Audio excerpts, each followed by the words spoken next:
মসজিদে আকসা এটা এমন একটি মসজিদ যেই মসজিদে আমার নবী মেরাজে যাওয়ার সময় নামাজ পড়েছেন।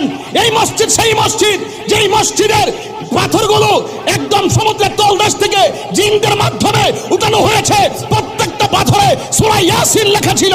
এমন মসজিদ, এই মসজিদ সেই মসজিদ যেই মসজিদ মুসলমানদের প্রথম কিবলা ছিল। জীবনের রক্ত দিয়ে হলো সেই মসজিদ আকসাকে রক্ষা করে ছাড়বো, ঠিক কি না বলেন?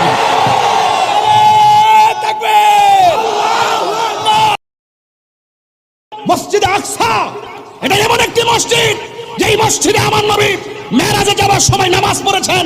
এই মসজিদ সেই মসজিদ যেই মসজিদের পাথরগুলো একদম সমুদ্রের তলদেশ থেকে জিনদের মাধ্যমে উঠানো হয়েছে।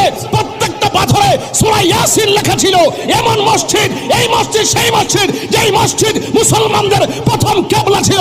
জীবনের রক্ত দিয়ে হলো সেই মসজিদ আকসাকে রক্ষা করে ছাড়বো, ঠিক কি না বলেন?